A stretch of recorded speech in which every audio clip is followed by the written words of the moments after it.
Take your seats. Take your seats, please.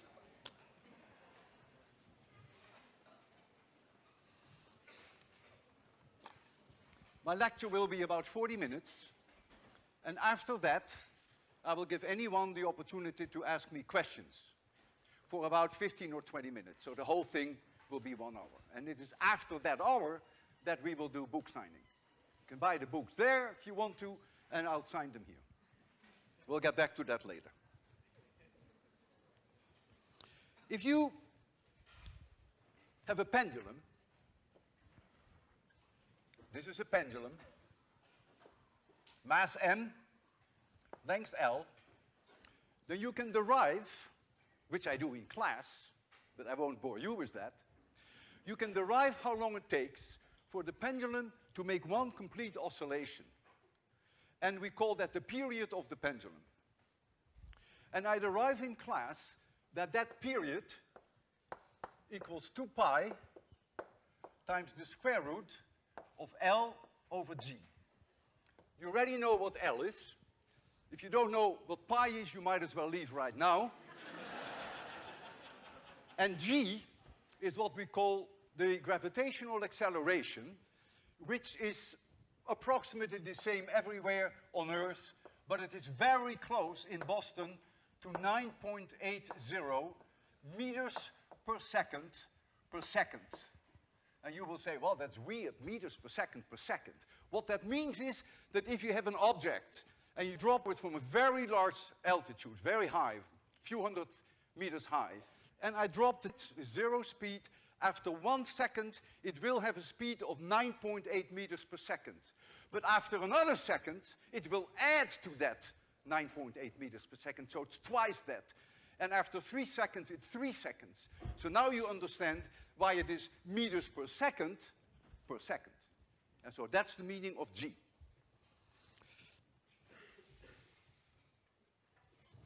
There's something weird about this equation. Something that must go against your intuition. And you shouldn't feel bad because it also goes against my intuition. So we have the pendulum, and suppose I bring the pendulum all the way out here. We call that the amplitude of the pendulum, and we let it swing back and forth. There's a certain period. But now we bring it out only this far. It doesn't have to travel very much at all. Doesn't that make a difference in the period? The equation says no, it doesn't. Because if it did make a difference, there would be in that equation the amplitude, which is not. And I'm going to demonstrate that to you, that it is quite remarkable that indeed that period is independent of amplitude if you don't go to extreme values of the amplitude. There's something else in here which is even more non-intuitive. And that is, doesn't it matter whether the bob, we call this the bob, whether it is 1 kilogram or 500 kilograms? You would think, well, that must be a difference, must make a difference in the period. But the equation says, sorry, it doesn't. And I'm going to demonstrate that to you too. We have here, by the way, if you ever want to test this pendulum, this equation for yourself, put in L equals 1 meter and use this number, you will get a period of 2.0 seconds. It's very easy to do at home. You make one meter, you put an apple at the bottom, and you swing it. The 1 meter has to be accurate. You see that it's going to be 2.0 seconds. Our pendulum that we have here is really the mother of all pendulums. Look at it.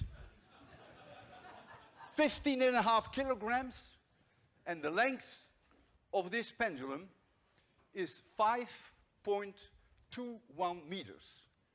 However, you must understand that it is very difficult to measure that to very high accuracy. And so there is an uncertainty in the measurement of the length that we have to be honest about, because we are physicists after all, and the uncertainty we estimate is about 5 centimeters. So we could be off by 5 centimeters. That means that is 1%, 5 centimeters is 1% out of 521. But since L only shows up as the square root, it means the uncertainty in the time that we predict is only 0.5%.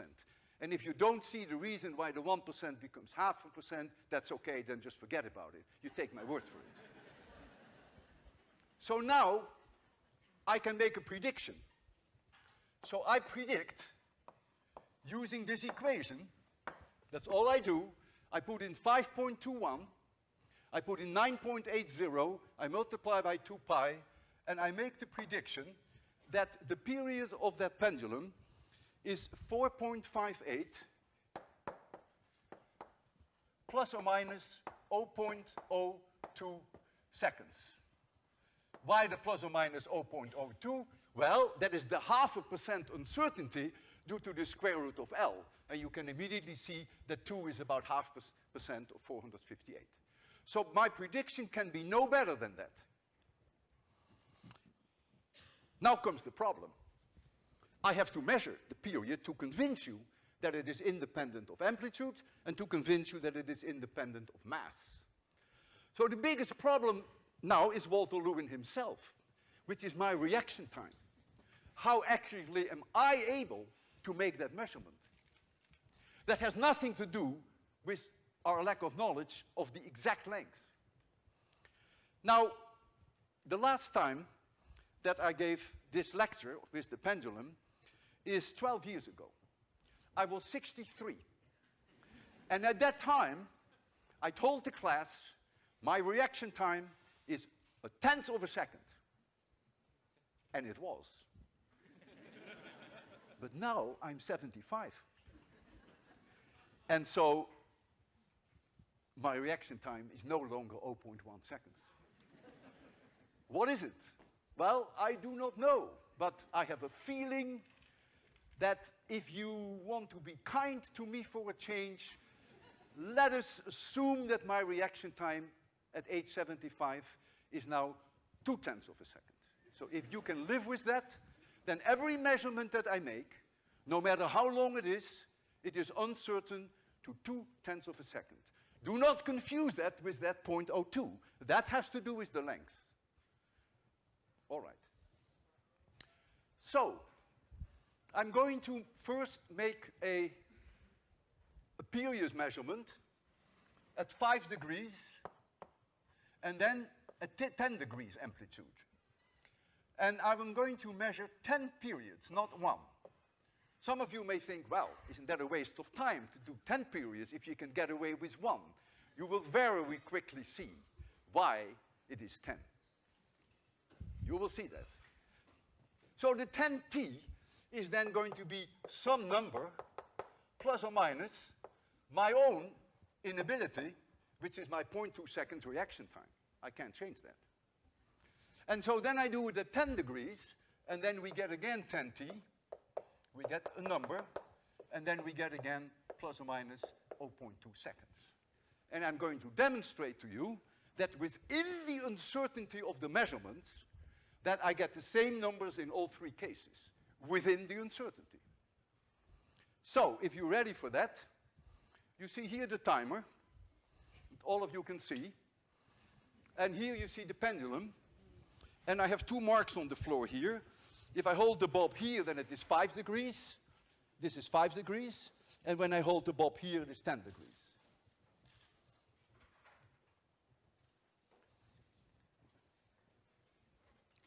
Timing is not easy. The best way to do it is to start the timing when the pendulum comes to a stop that is rather well defined. And then you let it swing 10 times, and then when it comes to a stop, you stop it. And it would help me if you would count how many oscillations we have made. Because then I don't have to look at it. All I have to do is when I come close to 10, I have to watch for the moment of stopping, and then I will end it. So, we'll do this first at 5 degrees.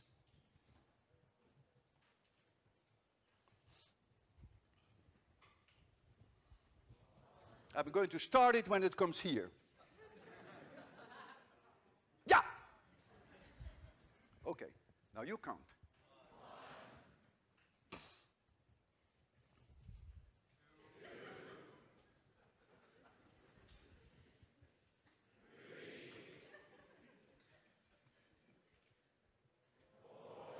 You're doing very well. You're going to pass this course.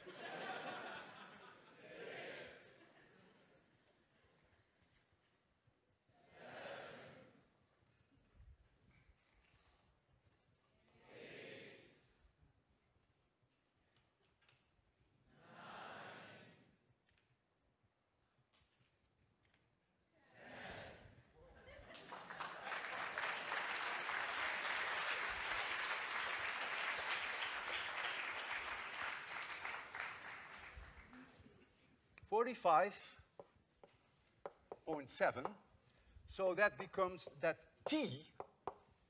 That means this whole equation now has to be divided by 10. And now you will see why I measure 10 oscillations. So t is going to be 4.57 plus or minus 0.2 divided by 10. That is plus or minus 0.02 seconds. And you see, comfortably within the prediction. So maybe my reaction time is a little better than 0.2 of a second. Don't count on it because you haven't seen the rest yet. So, now 10 degrees.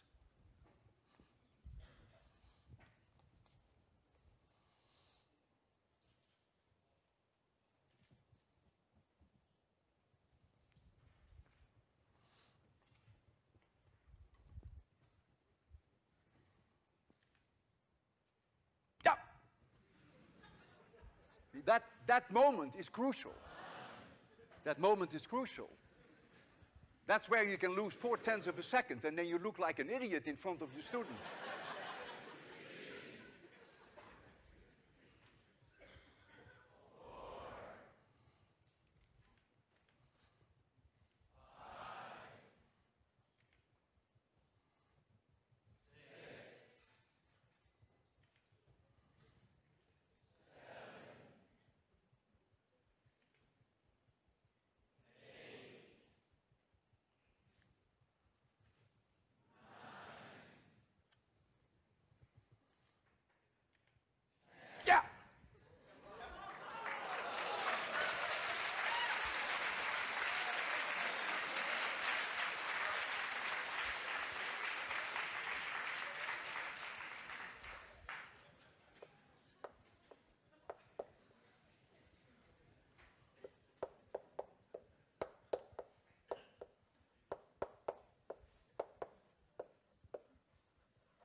Now comes the hardest part.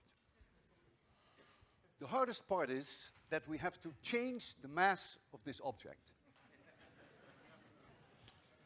And the way that I'm going to do that is prominently demonstrated on the cover of my book.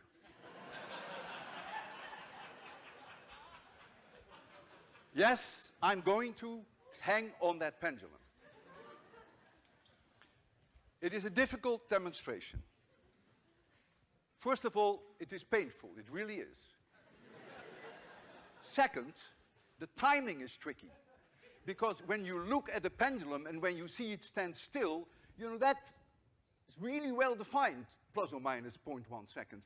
When you are swinging yourself, however, then you can only do it by sensing the moment that you think you stand still. And that's what I will do. And then you will do the counting. And this is very unpleasant. It is.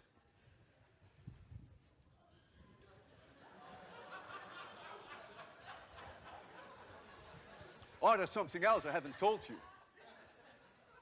If you're a good physicist, you will say, if you're going to sit on that bulb, then effectively you bring the mass of the bulb up, and so the length of the pendulum will shorten, and so you get a shorter period. And I know that too. Therefore, I will have to stretch my body so that when it is here, that it is almost completely parallel to the floor. If I don't do that, I will not be able to convince you that the period is independent of the mass. And that makes it very difficult for me.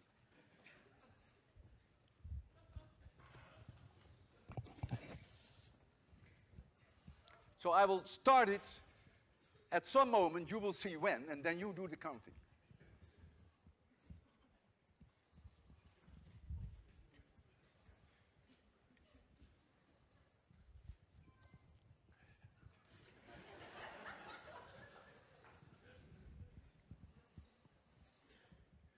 Are you ready? Okay.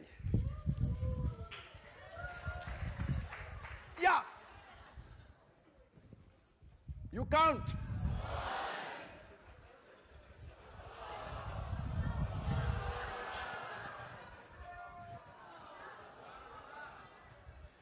This happens sometimes.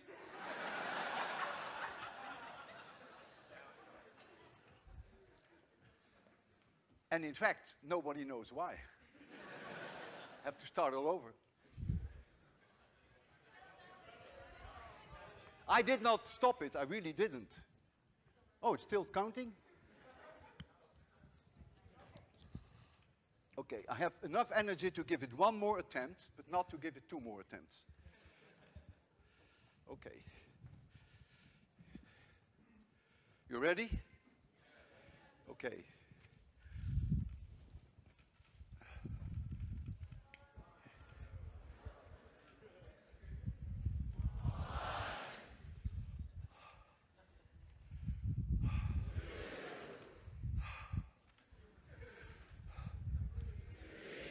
Oh, this really hurts.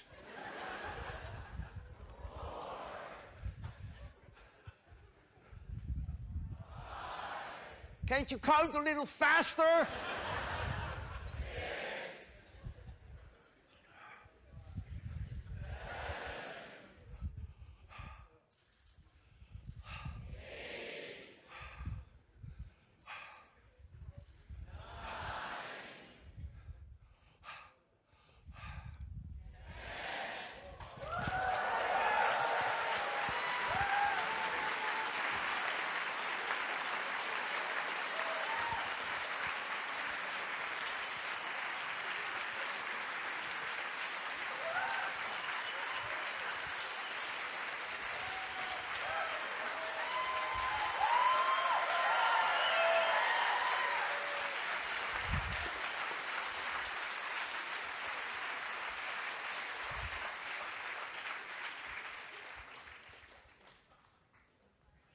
T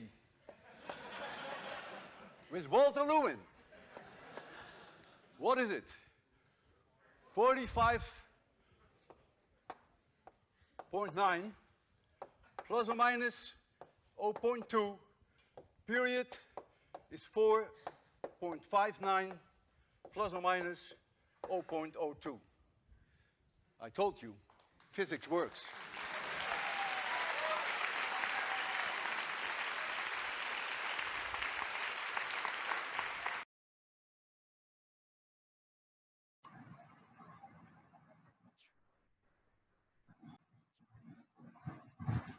तो Audible है?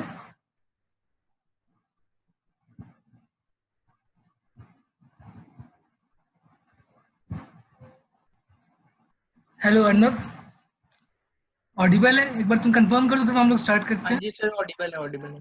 ठीक है, okay. तो last class तुमने देखा होगा, dimensions के बारे में हम लोगों ने पढ़ा था लास्ट क्लास में। बहुत सारे डायमेंशंस देखे थे हम लोगों ने, मास, लेंथ, टाइम, फिर इनके टर्म्स में हम लोगों ने pressure, forces, stress, modulus of elasticity, बहुत सारे देखे थे एग्जांपल्स, ठीक है। मोमेंटम वगैरह, लीनियर मोमेंटम, काइनेटिक एनर्जी, बहुत सारी चीज़ें देखी थी, ठीक है। और साथ में हमने क्या देखा था लास्ट में, मैंने तुम्हें एक वीडियो भेजा था, वो वीडियो था वॉल्टर लिविन सर का। वॉल्टर लिविन सर का जो वीडियो था, जो 18 मिनट्स का पार्ट था, उसमें तुमने कुछ देखा होगा। वहाँ पर एक पेंडुलम के साथ एक एक्सपेरिमेंट कर रहे थे। वो किसके साथ? पेंडुलम के साथ। पेंडुलम में मेनली क्या होता है, पेंडुलम में एक मास होता है, पॉइंट मास कहते हैं उसको, ठीक है। एक छोटा सा मास होता है, छोटा as compare to the length of the string जिससे वो हैंग होता है, ठीक है। तो वहाँ पे 5 मीटर लंबा अगर वायर यूज कर रहे हैं या फिर स्ट्रिंग यूज कर रहे हैं, तो मास का रेडियस कुछ बड़ा हो सकता है, ठीक है, जैसे कुछ सेंटीमीटर्स तक में हो सकता है, जो तुमने देखा होगा उस वीडियो के अंदर। वहां पर उन्होंने क्या किया था, बेसिकली हमारे पास दो मिसकंसेप्शन होता है, वो उन्होंने उसको क्लियर किया था बाय एक्सपेरिमेंट। तो फर्स्ट मिसकंसेप्शन क्या होता है?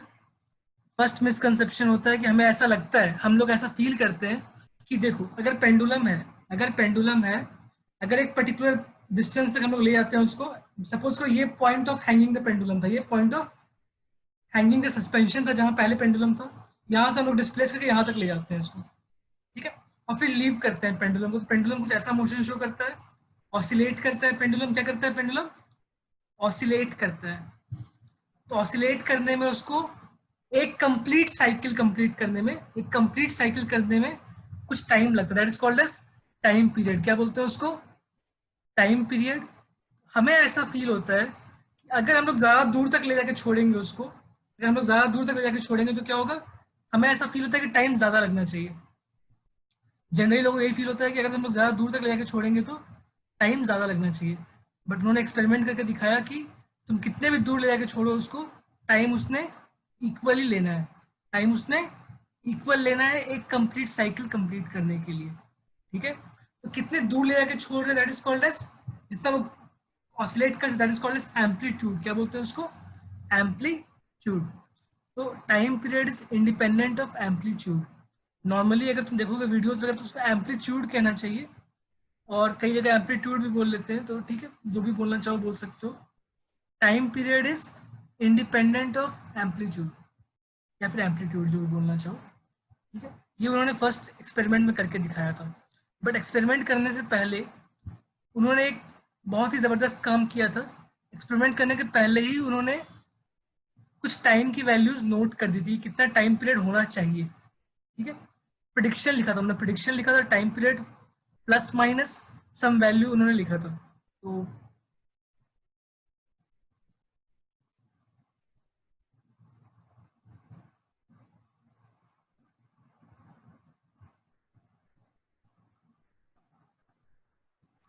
जैसे मान लेते हैं कि उन्होंने जो टाइम पीरियड लिखा था, अगर उन्होंने टाइम पीरियड की वैल्यू लिखी होगी, जहाँ तक मुझे याद है उस वीडियो में कुछ 4 पॉइंट समथिंग ही था, शायद 4.7 मान लो, अगर वीडियो में टाइम पीरियड लिखा, प्लस माइनस 0.02 सेकेंड्स, जहाँ तक मुझे याद आ रहा है ऐसा कुछ टाइम पीरियड की वैल्यू उन्होंने लिखा हुआ था।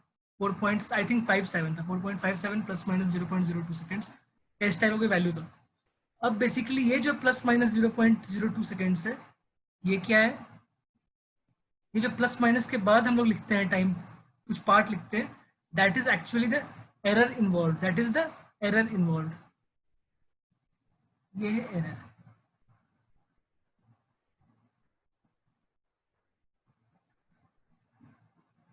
एरर का मतलब मिस्टेक होता है क्या? फिजिक्स में एरर को हम लोग मिस्टेक नहीं समझते हैं। एरर एक बहुत ही इंपॉर्टेंट पार्ट है जो कि हमेशा रहेगा। रीजन बियॉन्ड ये सारा कुछ करने के पीछे जो रीजन है वो क्या है कि फिजिक्स एक एक्सपेरिमेंटल सब्जेक्ट है। फिजिक्स कैसा सब्जेक्ट है? एक एक्सपेरिमेंटल सब्जेक्ट है। फिजिक्स एक एक्सपेरिमेंटल सब्जेक्ट, एक्सपेरिमेंट्स करने होते हैं हम लोगों को, और एक्सपेरिमेंट्स के ऑब्जर्वेशंस लेने होते हैं। फिजिक्स कैसा सब्जेक्ट है? एक्सपेरिमेंटल सब्जेक्ट है। हमें एक्सपेरिमेंट्स करने होते हैं, ऑब्जर्वेशंस लेने होते हैं, ठीक है। सेम एक्सपेरिमेंट के ऑब्जर्वेशंस अगर तुम रिपीट करो बार बार, तुम अगर मेजर करो, तो तुम्हारे जो मेजरमेंट्स होंगी वो कभी भी सेम नहीं होंगे। थोड़ा बहुत कम ज़्यादा ऑलमोस्ट सेम रेंज में होगा, लेकिन थोड़ा बहुत कम ज़्यादा होता रहेगा, कभी भी एग्जैक्ट सेम वैल्यू नहीं आएगी, ठीक है। जैसे एक बार अगर तुमने एक्सपेरिमेंट किया टाइम पीरियड निकालने का, कभी तुम्हारे पास वैल्यू आई 4.69, कभी तुम्हारे पास वैल्यू आई 4.72, डिफरेंट डिफरेंट वैल्यूज आ सकती हैं। कभी तुम्हारे पास वैल्यू आई 4.65, ठीक है, डिफरेंट डिफरेंट वैल्यूज आ रही है,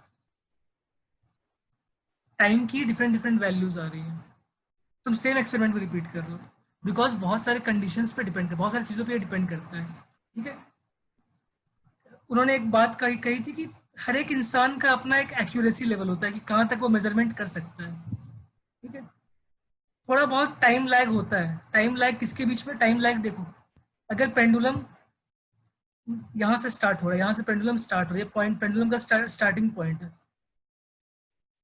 पेंडुलम को उन्होंने छोड़ रखा था कि पेंडुलम बार बार अपने साइकिल्स कंप्लीट करता रहे इनके बीच में।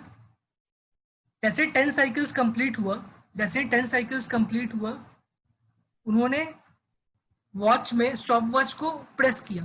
तो उन्होंने जब देखा कि साइकिल कंप्लीट हुआ है और जब उन्होंने स्टॉप वॉच को प्रेस किया, उसके बीच में कुछ टाइम जरूर लगा होगा। जब भी तुम देखते हो किसी चीज को और तुम अपने जो भी ऑब्जर्वेशन वाले को तुम स्टॉप करते हो, स्टॉप वॉच को स्टॉप करते हो, देखते हो, वहां पीरियड में कुछ ना कुछ टाइम बीच में जाता है। तो वो एक ह्यूमन एरर है जो कि आएगा ही आएगा। तुम जब स्टार्टिंग पॉइंट पर जाकर छोड़ते हो उसको, तुम जितना मर्जी केयरफुल रहो, कभी भी वो जीरो वेलोसिटी से मूव नहीं करेगा। स्टार्टिंग में कुछ ना कुछ तुम्हारा हाथ शेक हो जाएगा, कुछ ना कुछ स्टार्टिंग पॉइंट होगी उसकी। बहुत सारी चीजें आ जाती हैं इसके बीच में, ठीक है। और चीजें जो तुमने कंसिडर किया कि वहां पर नहीं एग्जिस्ट करती है, बट बहुत सारी चीजें वहां पर एग्जिस्ट कर रही होती है, उनके कारण कुछ एरर आते हैं, कुछ इंस्ट्रूमेंट में एरर होता है, बहुत सारे डिफरेंट डिफरेंट टाइप्स के एरर आ जाते हैं, ठीक है। उन एरर्स को पॉइंट करने के उन्होंने कहा था कि 0.02 सेकंड्स। और उन्होंने एक और बात भी कही थी कि सेम एक्सपेरिमेंट अगर तुम देखोगे, वीडियो उनकी है बहुत साल पहले की, 5 साल 10 साल पहले की वीडियो थी। उस टाइम जितने एक्यूरेसी से वो उस काम को करते थे, 10 साल पहले जितने एक्यूरेसी से काम करते थे जब वो यंग थे, तो तब उनका करने का जो एक्यूरेसी था वो अलग था। अब जब वो बूढ़े हो गए हैं तो उनकी जो रिएक्शन टाइम है, रिएक्शन टाइम कहते हैं क्या, रिएक्शन टाइम, जो तुमने देखा और फिर तुमने रिएक्ट किया, देखने के बाद तुमने रिएक्ट किया, जो गैप है टाइम का, जो बीच में टाइम लैप्स हो रहा है, वो अब ज्यादा होगा, बिकॉज उनकी रिएक्शन टाइम बढ़ जाएगी, एज के साथ रिएक्शन टाइम बढ़ जाएगी। तुरंत वो एक्ट नहीं कर सकते, तुरंत देख के जब वो एक्ट करेंगे तो बीच में कुछ टाइम का लैप्स होगा। बात समझ में आ रही होगी यहाँ तक? ये ह्यूमन एरर है। जी सर। ये जो ह्यूमन एरर है उसी के लिए उन्होंने लिखा था ±0.02 सेकेंड्स, ठीक है। ऐसे उनकी जो वैल्यूज थी मुझे एग्जैक्टली याद नहीं है, शायद 4.57 रहा होगा, ठीक है। तो अगर 4.57 रहा होगा, 4.57 ±0.02 का मीनिंग क्या होता है? 4.57 ±0.02 सेकेंड्स का मतलब होता है इसकी वैल्यू कहीं भी हो सकती है बिटवीन 4.55 टू, एक बार सब्ट्रैक्ट करते हैं एक बार ऐड करते हैं, 4.55 टू 4.59, इनके बीच में कहीं पे भी उनकी वैल्यूज आ सकती है। जो टाइम पीरियड निकलने वाला है उसकी वैल्यू कहीं ना कहीं इनके बीच में लाई करेगी। इफ 4.57 ±0.02 कहीं पे लिखा हुआ है, उसका मीनिंग ये होता है कि तुम्हें एक बार ऐड करना है एक बार सब्ट्रैक्ट करना है, इसके बीच में कहीं भी, ये पूरा एक रेंज आ गया, इस रेंज में कहीं भी वैल्यू आ सकती है। अगर इस रेंज से भी ज्यादा जा रही है मतलब तुम्हारा एरर और ज्यादा बढ़ता जा रहा है, एरर बढ़ता जा रहा है। अगर इस रेंज के बाहर जाओगे तुम्हारा एक्चुअल जो एरर हुआ एक्सपेरिमेंट में वो कुछ ज्यादा हो गया, ठीक है। तो हमारे पास पहले से एक प्रिडिक्शन होती है, इतनी वैल्यू होनी चाहिए, उससे ज्यादा हो रहा है तो फिर अगर बहुत ज्यादा आउट जा रहा है मतलब कि हमारा एक्सपेरिमेंट एक तरीके से एक्सपेक्टेड वैल्यूज नहीं दे रहा है, कहीं ना कहीं हमारा एक्सपेरिमेंट फेल हो रहा है एक तरीके से, ठीक है। उसके रीजंस को फिर हम लोग एनालाइज कर सकते हैं। ये तुम्हें एक बेसिक समझ में आ गया, एरर समझ में आ गया होगा। इस एरर को कभी कभी एक और टर्म भी कहते हैं, टॉलरेंस वैल्यूज। क्या कहते हैं इसको? Tolerance, TOLRANC, tolerance value. Tolerance मतलब इतने तक अलाउड कर रहे हैं हम लोग, इतने से इतने तक आ रहा है तो ठीक है, वो चीज़ सही है। बट जब एक बार उसके बाहर जा रहा है तो मतलब हमारे टॉलरेंस वैल्यू को वो क्रॉस कर जा रहा है, तो हम लोग इसको टॉलरेट नहीं कर सकते, इतने एरर को हम लोग टॉलरेट नहीं कर सकते। हमें कुछ ना कुछ अपने एक्सपेरिमेंट सेटअप पे ठीक करना पड़ेगा, कुछ मिस्टेक रह गई जो हमें ठीक करना होगा। एक होता है जो कि रहेगा ही रहेगा, उसको हम लोग हटा नहीं सकते। उन्होंने जो वैल्यू लिखी थी वो मतलब फिक्स थी कि वो तो उतनी तो आएगी आई, कम से कम उतने का वैल्यूशन तो आएगा ही आएगा। जब वो बहुत बार करेंगे तो सारे वैल्यूज इसके बीच में ही लाई करते हुए दिखाई देंगे। बट अगर वैल्यू इससे ज़्यादा क्रॉस कर रही है, बहुत ज़्यादा एक्स्ट्रा बाहर जा रही है, तो फिर हम लोग टॉलरेंस को क्रॉस कर जा रहे हैं, तो हमें एक्सपेरिमेंट को दोबारा डिजाइन करना पड़ेगा कि हमने पहचाना हो कि मिस्टेक कहाँ हो रही है। यहाँ तक समझ में आ गई बातें? हाँ जी सर। ठीक, ये हो गया एरर। एंड टाइम पीरियड की बात कर ली हम लोगों ने। टाइम पीरियड जब कहते हैं तो टाइम पीरियड का तुम बता सकते हो कि डायमेंशंस क्या होगा? वो एक टाइम है तो उसका डायमेंशंस क्या हो जाएगा टाइम पीरियड का? Second inverse. टाइम पीरियड का dimensions m0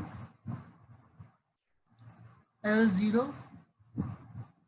t1, m0 l0 t1, ठीक है। Okay sir. और ये जो उन्होंने कैलकुलेशन किया था इसके लिए उन्होंने एक फॉर्मूला यूज किया था, उस फॉर्मूला को अभी हम लोग डिराइव करेंगे। उन्होंने कहा था कि वो डिराइव करते हैं, बट क्योंकि बहुत सीनियर स्टूडेंट्स तो उन्होंने वहाँ पे डिराइव नहीं किया, तो उस फॉर्मूला को हम लोग डिराइव करेंगे। फॉर्मूला क्या था? टाइम पीरियड t = 2 पाई √L/g। फॉर्मूला था t इक्वल टू 2π√√L/g, ये उन्होंने यूज किया था। मैं सारी चीज़ों को एक बार इरेज कर लेता हूँ, फिर से एक बार स्टार्ट करते हैं, ठीक है।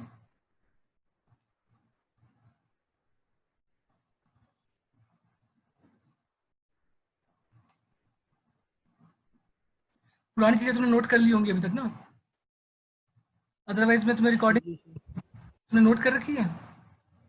ये तो कर लिया था। ठीक है, अब हम लोग स्टार्ट करते हैं। एक क्वेश्चन से जो तुम्हारे स्कूल के एग्जाम्स में ऐसे क्वेश्चंस आते हैं, t इक्वल्स टू 2π√L/g, इसका डेरिवेशन करना। इसकी डेरिवेशन एक्चुअली 2 मेथड से करनी होगी तुम्हें इस साल।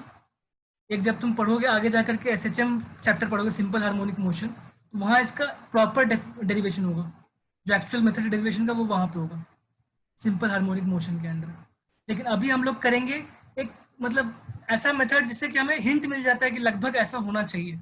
एग्जैक्ट नहीं निकलेगा बट लगभग ऐसा होना चाहिए डेरिवेशन होता है। सो कहते हैं by derivation by dimensional methods, derivation by using dimensional methods भी कह सकते हैं, यूजिंग डायमेंशंस, जो हम लोगों ने लास्ट क्लास में पढ़ा था, डेरिवेशंस यूजिंग डायमेंशनल मेथड्स।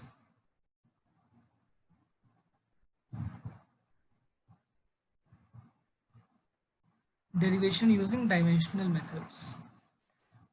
तो यूजिंग डायमेंशनल मेथड के लिए पहले हमें एक चीज पता होनी चाहिए कि ये जो हमारी क्वांटिटी जो हम लोग निकालना चाहते हैं वो किसके कौन कौन से फैक्टर्स पे डिपेंड कर सकती है। ये जो फैक्टर जो क्वांटिटी हम लोग निकालना चाहते हैं, टाइम पीरियड हम लोग निकालना चाहते हैं, ये हमें क्या डाउट है किस पे डिपेंड करने का हमें चांसेस लगता है। तो लोगों ने मान लिया कि ये 2-3 फैक्टर्स पे ही, मतलब पहले जो लगता है एक जनरल व्यू सबसे लिया गया कि तुम्हें क्या लगता है कि किस पे डिपेंड कर सकता है। तो लोगों ने 4-5 चीज़ों के नाम बताए कि किस पे डिपेंड कर सकता है। ये डिपेंड कर सकता है एम्पलीट्यूड के ऊपर, ऑसिलेशन के एम्पलीट्यूड के ऊपर डिपेंड कर सकता है। और किस पे डिपेंड कर सकता है ये डिपेंड कर सकता है किन फैक्टर्स पे डिपेंड कर सकता है, एम्पलीट्यूड पे डिपेंड कर सकता है, और डिपेंड कर सकता है ये मास ऑफ बॉब। मास जब बोलते हैं तो मास ऑफ बॉब, जो बॉल लटका रखा है ना उसके बीच में, जो मास सस्पेंड कर रखा है, उसके मास पे डिपेंड कर सकता है, ये मास ऑफ बॉब है, ठीक है। और किस पे डिपेंड कर सकता है, ये डिपेंड कर सकता है लेंथ ऑफ जो स्ट्रिंग है जिससे हैंग कर रखा है पेंडुलम को, उस पर डिपेंड कर सकता है। एक और ऑब्जर्वेशन देखी गई कि एक्सेलरेशन ड्यू टू ग्रेविटी पे भी ये डिपेंड कर सकता है, ठीक है। ये 4 फैक्टर्स है जो लोगों को लग रहा था कि इन पे डिपेंड करता होगा। ये इस पे एम्पलीट्यूड पे, मास पे, लेंथ पे, एक्सेलरेशन ड्यू टू ग्रेविटी पे, स्टार्टिंग में लोगों को लग रहा था इन पे डिपेंड करता होगा ये, ठीक है। सर अभी हम बेसिस कर रहे हैं ना, हाँ, ये बेसिस कर रहे हैं हम अभी। बेसिस मतलब सर मतलब बेसिक कर रहे हैं ना अभी, एरर्स एंड हाँ, ये डायमेंशंस बेसिक का। कर रहे हैं, बेसिक कर रहे हैं हम लोग, डायमेंशंस के मेथड से डेरिवेशन करने की कोशिश कर रहे हैं, ठीक है। तो उसके स्टार्टिंग पॉइंट, अभी डेरिवेशन स्टार्ट नहीं हुआ, अभी इसका बेसिक जो इसका बेस है उसके पीछे वो हम लोग देखना चाह रहे हैं। तो लोगों को से जब पूछा गया कि किस पे ये टाइम पीरियड डिपेंड कर सकता है, टाइम किस पे डिपेंड कर सकता है, तो लोगों को 4 ऑप्शन दिखाई दिया। कौन से 4 option? Amplitude, mass, length, acceleration due to gravity. Clear है? Yes sir.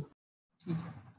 तो फिर एक्सपेरिमेंट जब किया गया तो एक्सपेरिमेंट में देखा गया इनमें से एक पे वो डिपेंड नहीं करता। किस पे डिपेंड नहीं करता?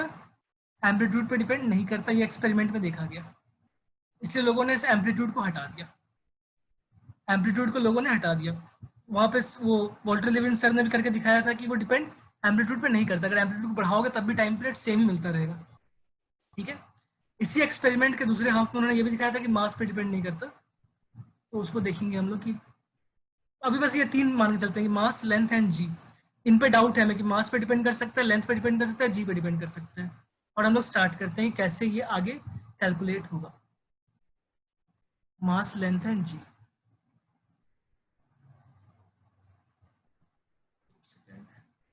इसको लिखने का मुझे एक बार प्रैक्टिस करना।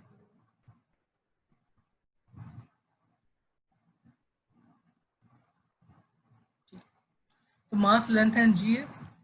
अब डेरिवेशन का एक्चुअल स्टेप्स हम लोग स्टार्ट करेंगे, ठीक है। मास, लेंथ एंड जी इन 3 फैक्टर्स पे डिपेंड करता है। हमें डाउट है कि मास पे डिपेंड कर सकता है, लेंथ पे या जी पे डिपेंड कर सकता है। अब हम लोग डेरिवेशन के एक्चुअल स्टेप्स स्टार्ट करते हैं। तो कैसे स्टार्ट करना होगा डेरिवेशन? पहले तुम्हें लिखना होगा कि time period can depend on 3 factors, time period can depend on 3 factors. कौन से 3 फैक्टर्स है? Mass of the Bob, length of string and third factor है एक्सेलरेशन ड्यू टू ग्रेविटी. ये 3 फैक्टर्स पर डिपेंड कर सकता है. डायरेक्टली प्रोपोर्शनल नहीं लिखना उसको. डायरेक्टली प्रोपोर्शनल हमारे स्टेप्स में आएंगे, वो देखेंगे हम लोग कैसे वो आता है. उसको हटा करके नॉर्मली अगर देखा जाए तो 3 फैक्टर्स पे डिपेंड कर सकता है ये, मास पे, लेंथ पे और एक्सेलरेशन ड्यू टू ग्रेविटी पे. मास, लेंथ और एक्सेलरेशन ड्यू टू ग्रेविटी. यहाँ पे पेन पे मूव करने का डायरेक्ट ऑप्शन नहीं दिखा रहा है क्या?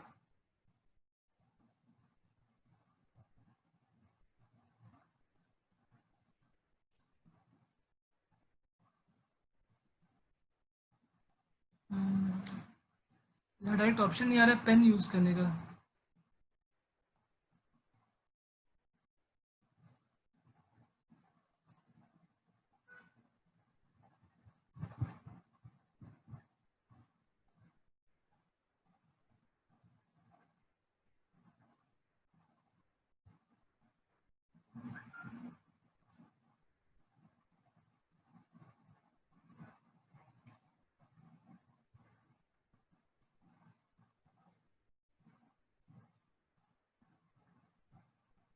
चलो ठीक है, स्टार्ट करते हैं. यहाँ पे कुछ ऑप्शंस कम है वाइट बोर्ड पे, जूम वाले पे. चलो स्टार्ट करते हैं, ठीक है. तो अब स्टार्टिंग पॉइंट क्या है हमारे पास? पहला स्टेप होगा हमारा, क्योंकि हमें पता है कि इन 3 फैक्टर्स पे डिपेंड कर रहा होगा. फर्स्ट स्टेप है, हम लोग ऐसा मान लेते हैं कि time period depends on proportional to लिखा हमने, और साथ में हमने ये तीनों के लिए रिप्रेजेंटेशन यूज किया. एम यूज कर लिया, small m. Mass raise to the power a मान लेते हैं. कुछ उसके पावर्स में हो सकता है कि power positive, power power negative कैसे हो सकता है, पावर 0 भी हो सकता है, कुछ भी हो सकता है.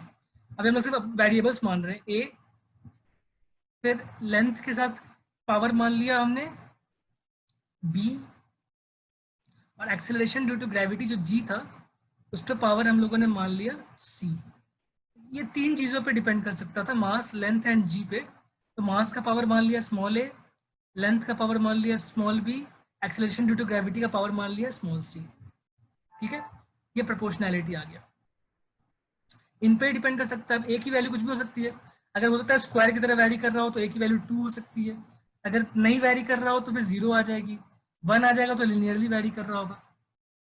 वो तो बहुत सारे डिफरेंट डिफरेंट फॉर्मूला जो भी हो सकता है, बस ऐसा ही हो सकता है कि mass to the power something, length to the power something, acceleration due to gravity raise to the power something. उस समथिंग को हमने ए, बी और सी मान लिया है, और कैलकुलेशन से निकालेंगे कि ए, बी, सी की वैल्यू क्या आएगी. कौन से कैलकुलेशन से? यूजिंग डायमेंशन हम लोग कैलकुलेट करेंगे. ठीक है, ये स्टेप 1 हो गया. स्टेप 1 क्लियर है? ये स्टेप 1 क्लियर है या कोई डाउट है? Yes sir. ठीक है, स्टेप 1 हो गया. अब स्टेप 2 में क्या करना है हमने?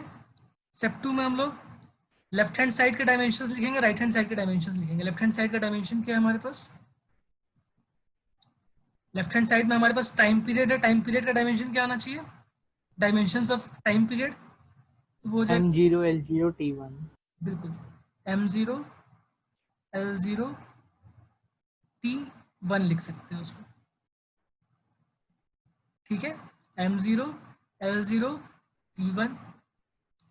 RHS के डायमेंशंस में क्या आएंगे? मास का डायमेंशन तो पता है, मास का डायमेंशन में सिर्फ m1 आएगा. L0 T0 कर सकते हैं उसको, because length and time mass में तो आएगा नहीं.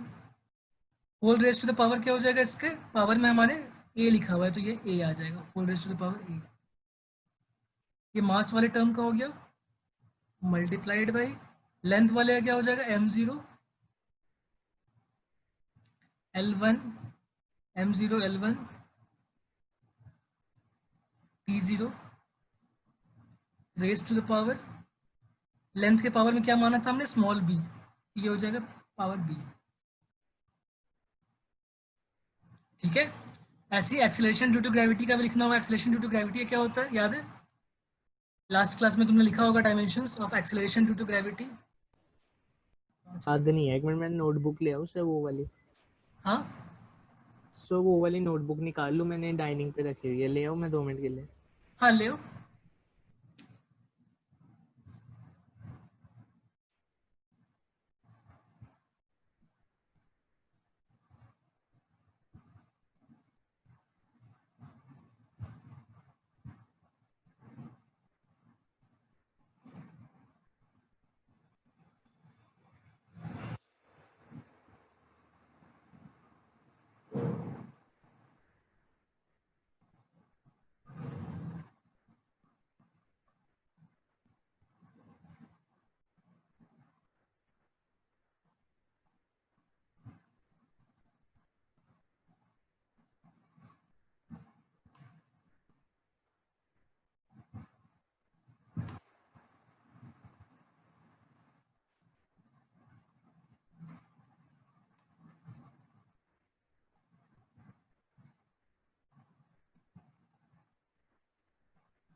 ले आए हो?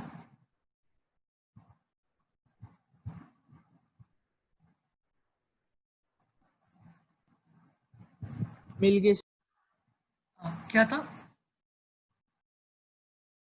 सर, खोल।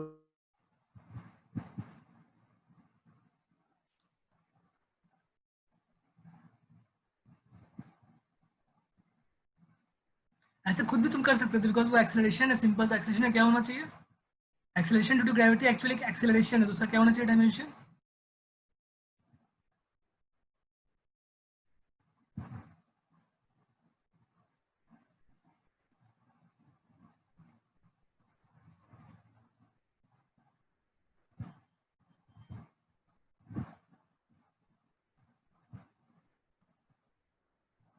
LT second 2 inverse. कौन सा? बताओ फिर से। एक्सेलरेशन ड्यू टू ग्रेविटी ना सर। हाँ, acceleration due to gravity. LT second inverse 2 inverse. उसको ऐसे लिखते हैं m0, मास वहां होता नहीं है, L1 T-2 whole raise to the power c। Because acceleration due to gravity के पावर में हमने c रखा था, यहाँ से यहाँ पे स्मॉल c पावर में आ जाएगा। m0 L1 T-2 raise to the power c। ये नोट कर लो, फिर हम लोग इसके आगे स्टार्ट करते हैं इस बोर्ड को क्लियर करके।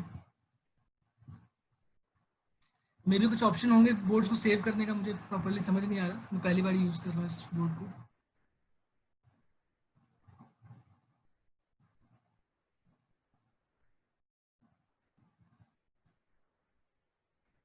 ये कॉपी हो जाए तो बताना।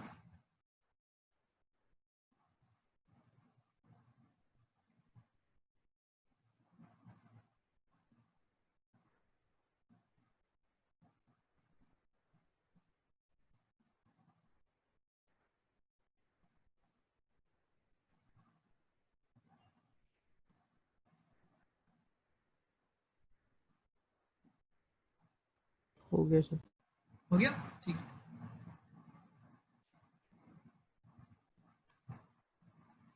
तो लास्ट स्टेप से हम लोग स्टार्ट करते हैं, ठीक है?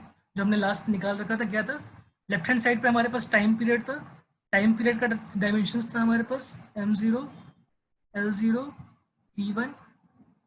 ये टाइम पीरियड का डायमेंशंस था। राइट हैंड साइड पे क्या चीज़ें थी हमारे पास? मास था। मास का dimension m1 L0 T0 whole raise to the power a। बीच में प्रोपोर्शनैलिटी का साइन था, इक्वल टू नहीं होगा, प्रोपोर्शनैलिटी होगा। प्रोपोर्शनैलिटी को जब भी इक्वल टू में कन्वर्ट करना होता है तो थोड़ा डिफरेंस आता है, बीच में हमें कुछ और करना पड़ता है। यहाँ पर बीच में प्रोपोर्शनैलिटी का साइन होगा, लेफ्ट हैंड साइड बीच में प्रोपोर्शनैलिटी का साइन।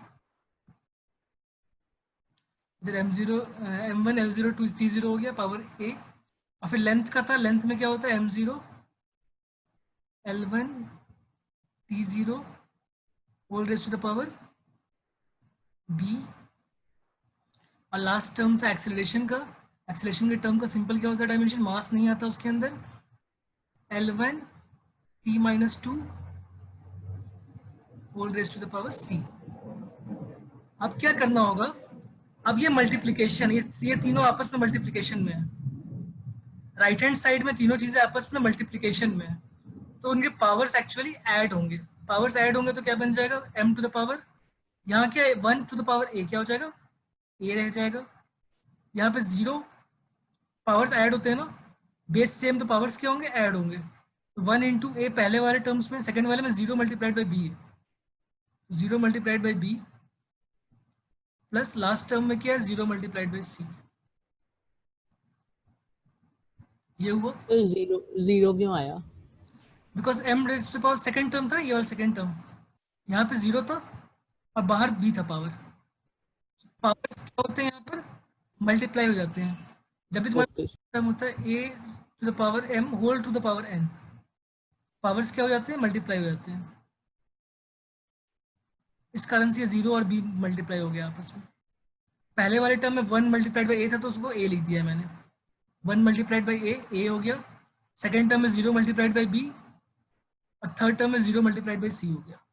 और बिकॉज ये सारे सेम बेस पे हैं तो पावर्स फिर ऐड हो जाएंगे इनके। ये समझ आ गया? जी। नेक्स्ट टर्म में क्या हो जाएगा, लेंथ पे देखेंगे, लेंथ में क्या हो जाएगा, पावर्स 0 मल्टीप्लाइड बाई, पहले टर्म से क्या आएगा 0 multiplied by a, plus second term से क्या आएगा 1 multiplied by b, third term पे क्या आएगा 1 मल्टीप्लाइड बाई सी। ये भी क्लियर है, 0 multiplied by a plus 1 multiplied by b plus 1 multiplied by c. तुम खुद से भी करके देखो, तुम्हारे अकॉर्डिंग यही आना चाहिए। हाँ जी सर।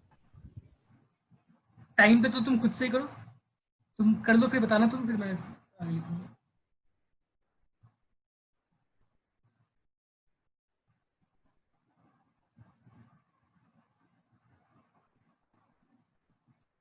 टाइम के पावर्स में क्या आ जाएंगे, सबसे पहला term 0 into a 0 multiplied by a, फिर plus 0 multiplied by b 0 multiplied by b plus plus 1 into c, -2 2 into multiplied by minus -2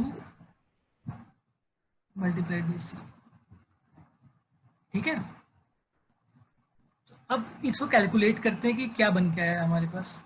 ये आया है m raise to the power a, because 0 multiplied by b 0 बन जाएगा, 0 multiplied by सी भी 0 बन जाएगा, उसको ऐड करने पे सिर्फ a रह जाएगा, वो m raise to the power a आ गया। लेंथ के पावर में क्या हो गया, a वाला पार्ट तो 0 मल्टीप्लाइड बाई a खत्म हो गया, b प्लस सी बच गया, b बच गया प्लस सी बच गया। टाइम के पावर्स में क्या हो गया, टाइम के पावर्स में 0 0 खत्म हो गया, सिर्फ -2c बच गया। ये राइट हैंड साइड है हमारे पास, प्रोपोर्शनैलिटी का साइन है, और लेफ्ट हैंड साइड में हमारे पास क्या है, m0 l0 t1, m0 l0 t1। तो जब ये दोनों left hand side right hand side है, तो एक्चुअली इनके पावर्स लेफ्ट हैंड साइड वाले के राइट हैंड साइड वाले के पावर्स आपस में मैच करने चाहिए। अगर मैच करने चाहिए तो क्या होना चाहिए, मास का पावर लेफ्ट हैंड साइड में क्या है 0, राइट हैंड साइड में क्या है a है, यानी 0 इक्वल्स टू कितना होना चाहिए, 0 इक्वल्स टू a होना चाहिए, 0 इक्वल्स टू a होना चाहिए। ऐसे लेंथ वाले के पावर्स को कंपेयर करते हैं, तो 0 इक्वल्स टू b प्लस सी होना चाहिए, और थर्ड क्या है 1 इक्वल्स टू -2c। ये तीन इक्वेशन समझ आए कैसे आया, ये तीन इक्वेशंस हाँ कंपेयर जी sir. Power on both sides, लिख सकते हो स्टेप को, comparing the powers on both sides. ये हमारे पास आ रहा है comparing the powers on both sides, comparing both sides भी लिख के सिंपली छोड़ सकते हैं, कंपेयरिंग बोथ साइड्स या comparing powers on both sides. क्या आ रहा है, 0 equals to a, 0 equals to b plus c, and 1 equals to -2c। इस सॉल्यूशन को अगर अच्छे से समझे तो क्या है, a की वैल्यू कितनी हो गई, a की वैल्यू 0 हो गई, और थर्ड वाले इक्वेशन में 1 इक्वल्स टू -2c है, c की वैल्यू कितनी हो जाएगी, c की वैल्यू हो जाएगी -1/2, c की वैल्यू हो जाएगी -1/2। इसको अगर पुट करेंगे सेकंड इक्वेशन में तो क्या होगा, सेकंड इक्वेशन है b plus c equals to 0, b plus c equals to 0, b की वैल्यू क्या होनी चाहिए, -c के इक्वल होनी चाहिए, -c मतलब माइनस ऑफ -हाफ, वो क्या बन जाएगा +हाफ। इस तरीके से हमें तीनों सॉल्यूशन मिला, a की वैल्यू 0, b की वैल्यू +हाफ, c की वैल्यू -हाफ। यहाँ तक देख लो, तुम्हें क्लियर हुआ है, नोट कर लो पूरा।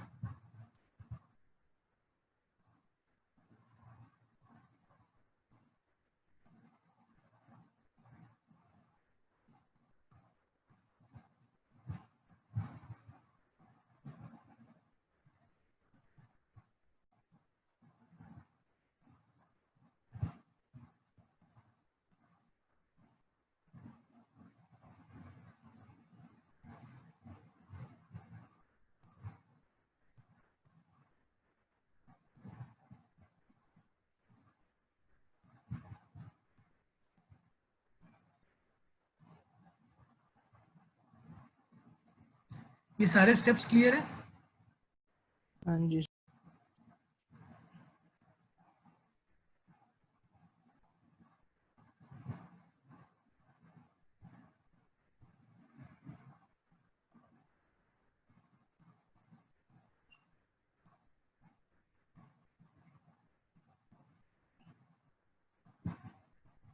यहाँ तक डन।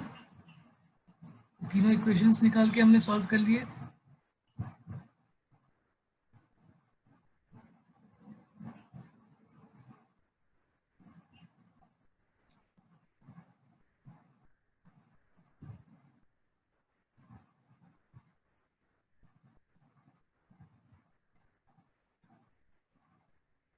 सर हो गया नोट तो। हो गया नोट? समझ में आ गया ना? कोई डाउट तो नहीं है कहीं पे? No sir. ठीक है, तो ये वो मेथड है जिससे हम लोग ए बी और सी निकाल लिया हमने। एक तरीके से हमारा डेरिवेशन हो चुका है। ठीक है, डेरिवेशन हो चुका है, कैसे देखते हैं। सो क्लियर करता हूँ मैं और फिर देखते हैं इसको।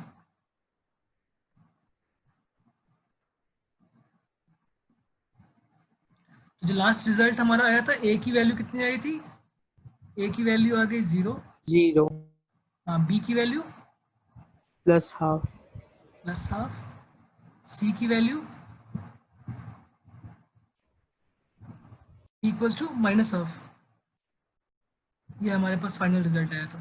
A0 B +½ C -½ जब इसको पुट करेंगे तो टाइम पीरियड क्या आ जाएगा? टाइम पीरियड जो हमने स्टार्टिंग से जहाँ से हम लोग चलना स्टार्ट किए थे वहाँ पे हम लोग उसको पुट करेंगे वापस।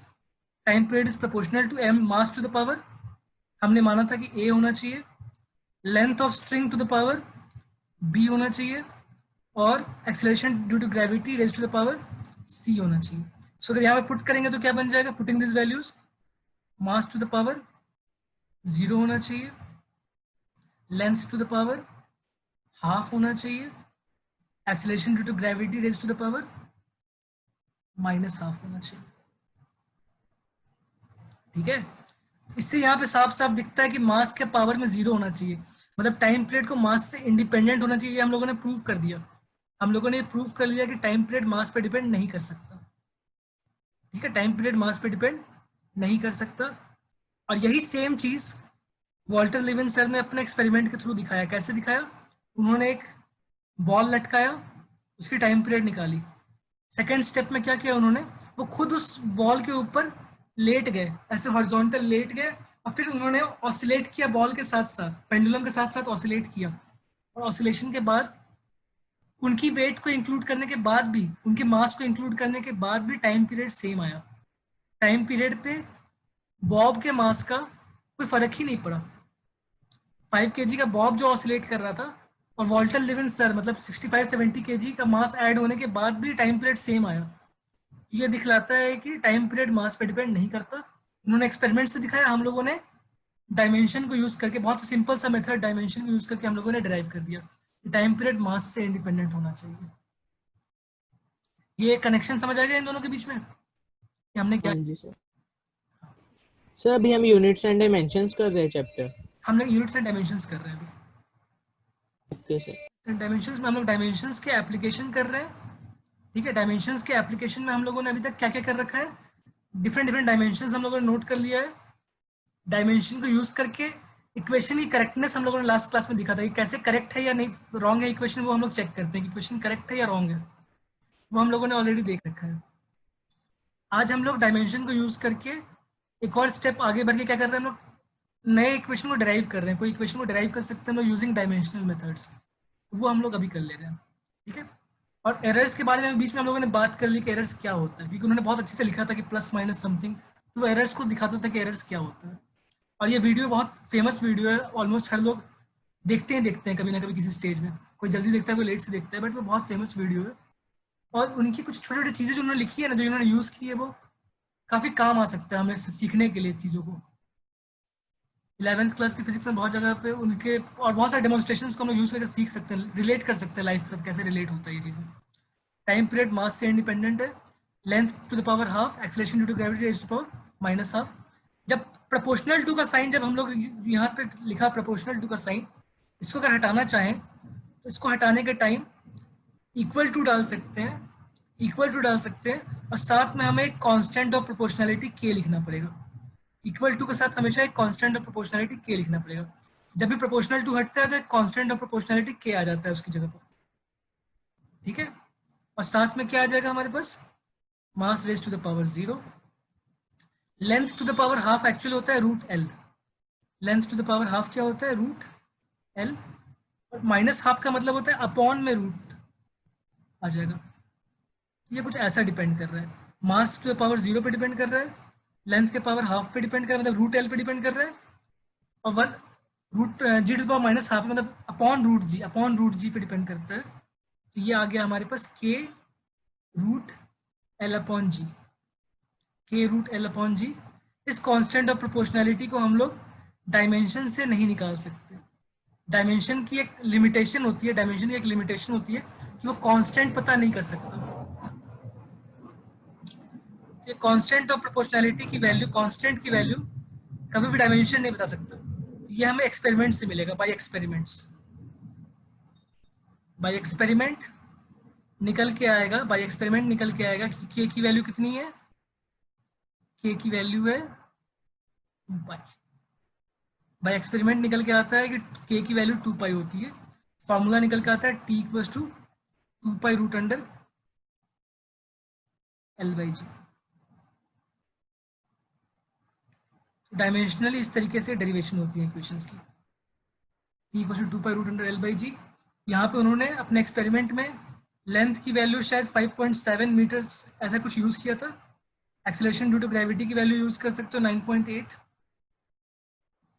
जब इनको पुट करोगे 2 पाई रूट एल बाई जी, तो टाइम पीरियड का कैलकुलेशन अपने आप निकल के आएगा, एक पर्टिकुलर वैल्यू निकल के आएगा, टाइम पीरियड की एक वैल्यू निकल के आएगी। यहाँ से टाइम पीरियड की एक वैल्यू निकल के आएगी।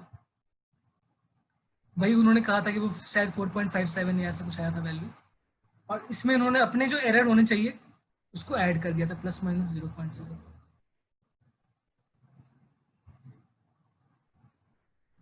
तो ये पूरा समझ आ गया। और ये एनसीईआरटी का सॉल्व एग्जांपल भी है।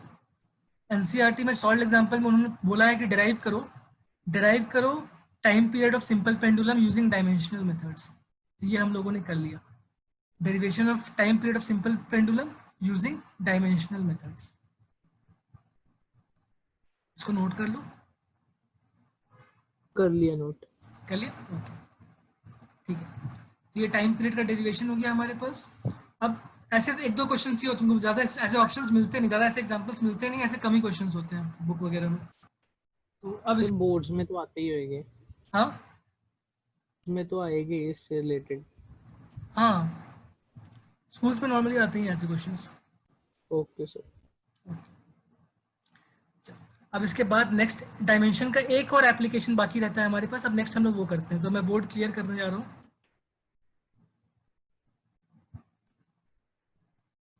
एक और डायमेंशन का एप्लीकेशन रहता है, that is conversion of units. Conversion of units में भी तुम्हें डायमेंशन को यूज करना पड़ता है। Conversion of units,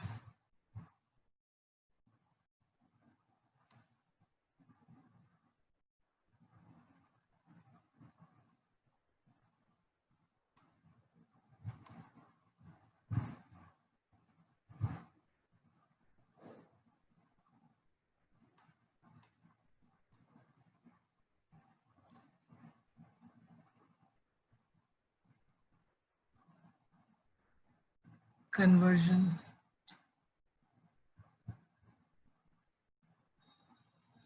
of units. Units convert करने के टाइम भी डायमेंशन को यूज कर सकते हैं। देखते हैं कैसे। तो मास का ऐसा यूनिट क्या होता है? मास का ऐसा यूनिट होता है, स्टैंडर्ड यूनिट जो मास का होता है वो होता है केजी। मास का ऐसा यूनिट केजी होता है। लेंथ का, ये मास है एक्चुअली, MASS। मास का केजी होता है, लेंथ का मीटर्स, टाइम का सेकंड होता है।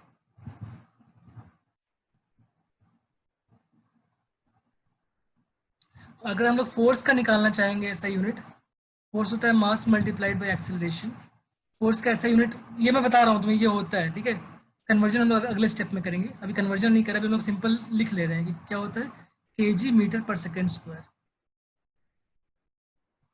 केजी मीटर पर सेकेंड स्क्वायर फोर्स का ऐसा यूनिट होता है। इसका एक नाम होता है, इसको हम लोग बोलते हैं न्यूटन्स। केजी मीटर पर सेकेंड स्क्वायर को हम लोग बोलते हैं न्यूटन। तो जिस बंदे ने पूरे फोर्स के बारे में स्टडी किया था, उसको रिस्पेक्ट देने के लिए क्या नाम रखा गया यूनिट्स का? ऐसे यूनिट का नाम न्यूटन रख दिया गया। बट सिंपल अगर फंडामेंटल टर्म क्वांटिटीज के टर्म्स में बात करेंगे तो क्या हो जाए, KG metre per second square, ये होता है 1 newton is 1 KG metre per second square.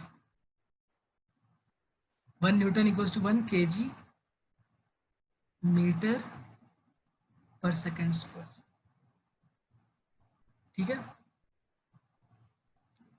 ऐसे ही एक और सिस्टम होता है यूनिट्स का, उसको कहते हैं सीजीएस सिस्टम। सर एक और बार बता दोगे, F is equals to M X के बाद आपने क्या बताया, वो मेरा नेटवर्क इशू ले क्या आया। बता दूं, एफ इक्वल्स टू एम में क्या बता दूं तुम्हें? उसके बाद जो आपने कराया सर वो एक्चुअली नेटवर्क नहीं आया था सर, आपकी आवाज़ नहीं क्लियर आ रही। अच्छा अच्छा अच्छा, ठीक है।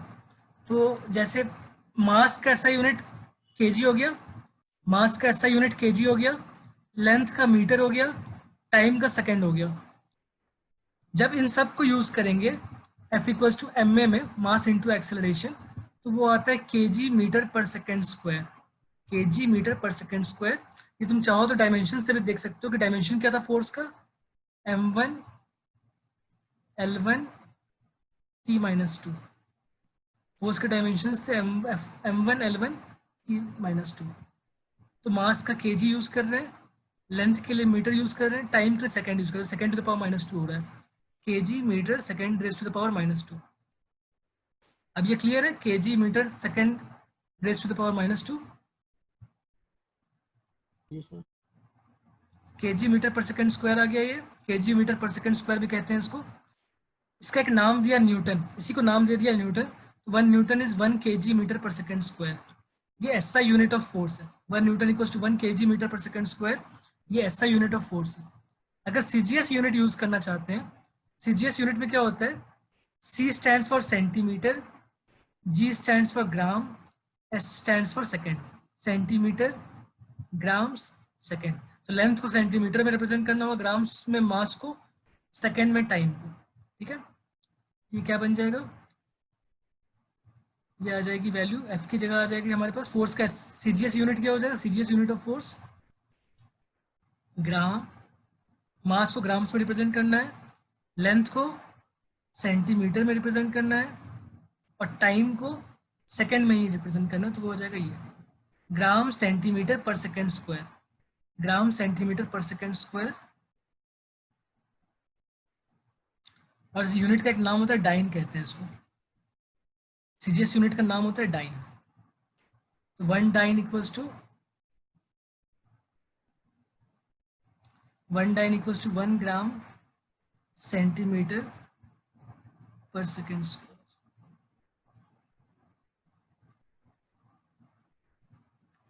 1 dyne equals to 1 gram centimetre per second square.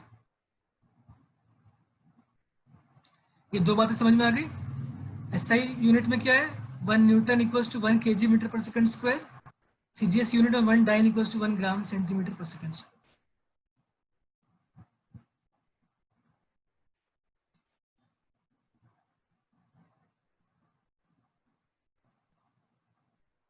Note हो जाए तो बताना।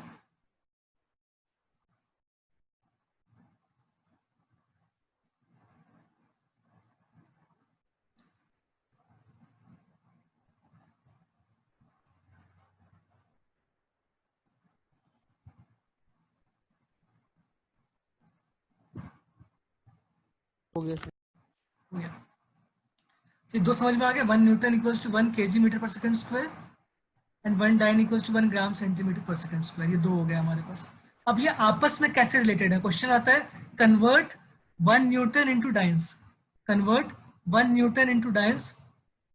इस क्वेश्चन को विदाउट डायमेंशन भी कर सकते हैं, बट अब अगर तुम एग्जाम में तुम्हारे क्वेश्चन आता है विदाउट डायमेंशन करोगे तो तुम्हारे मार्क्स कट जाएंगे। तुम्हें विद डायमेंशन मेथड से तुम्हें करना होगा, अदरवाइज मार्क्स कुछ नहीं मिलेगा, मार्क्स सारे कट जाएंगे। मार्क्स मे बी 3 मार्क्स में भी आ सकता है, 5 मार्क्स में भी आ सकता है। 3 मार्क्स में आना चाहिए ऐसे। 3 मार्क्स में क्वेश्चन आ सकता है convert 1 Newton into dance. Convert 1 Newton into dance. अब मैं बोर्ड को क्लियर कर रहा हूँ, फिर हम लोग स्टार्ट करते हैं इसका कैसे कन्वर्जन होता है। Convert 1 Newton into dance. Conversion of 1 Newton into dance. एक बार मैं मेथड प्रॉपर कैसे रिप्रेजेंट करना है उसके लिए एक बार बुक से भी रेफर कर लेता हूँ कि बुक में कैसे रिप्रेजेंटेशन के मार्क्स होते हैं, बिकॉज रिप्रेजेंट कैसे करते हो उसके मार्क्स होते हैं।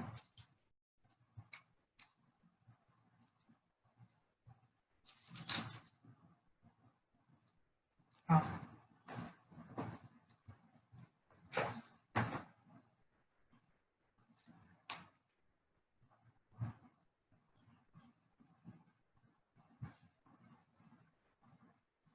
इसके रिप्रेजेंटेशन ऐसे यूज कर सकते हैं हम लोग रिप्रेजेंट करने के लिए इन क्वेश्चंस को कि सबसे पहले लिख सकते हो F इक्वल्स टू फोर्स के डायमेंशंस क्या है m1 l1 t minus 2 m1 l1 t minus 2। इसके बाद क्या कर सकते हैं, इसके बाद एक बॉक्स टाइप का बना सकते हैं।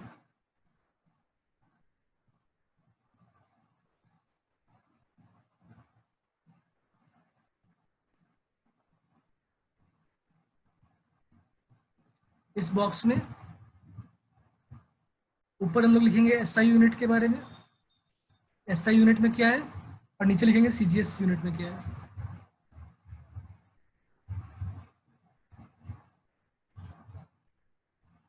उन्होंने लिखा कि m1 जो फर्स्ट सिस्टम यूज कर रहे हैं उसमें मास का सिस्टम यूज कर रहे हैं केजी, तो m1 equals to 1 kg। L1 के जगह यूज कर रहे हैं हम लोग 1 मीटर, और टाइम की जगह हम लोग यूज कर रहे हैं 1 सेकेंड। ये फर्स्ट सिस्टम इसलिए इसको m1 l1 t1 लिख रहे हैं। फर्स्ट सिस्टम है m1 l1 t1। Second system में लिखते हैं m2, सेकेंड मास की जो वैल्यू है वो 1 ग्राम है। सेकेंड सिस्टम में मास की वैल्यू 1 ग्राम है, लेंथ की वैल्यू 1 सेंटीमीटर है, टाइम की वैल्यू 1 सेकेंड है। ये इस तरीके का एक बॉक्स बना सकते हैं पहले स्टेप में हम लोग। जब भी हमें ये कन्वर्ट करना है तो पहले स्टेप में हम लोग ये लिख देंगे F equals to m1 l1 t minus 2, फिर ये बॉक्स बना सकते हैं। और इस बॉक्स को बनाने के बाद क्या कर सकते हैं, हमारा जो एक्चुअल क्वेश्चन है, हमारा एक्चुअल क्वेश्चन ये है कि कितने टाइम्स वो आएगा। जब लिखना होगा m1 l1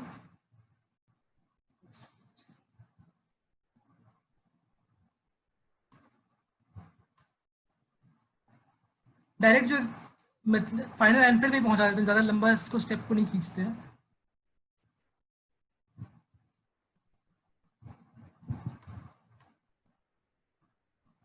डायरेक्टली एक स्टेप में तुम आंसर लिख सकते हो। आंसर क्या लिख सकते हो, n2 इक्वल्स टू n1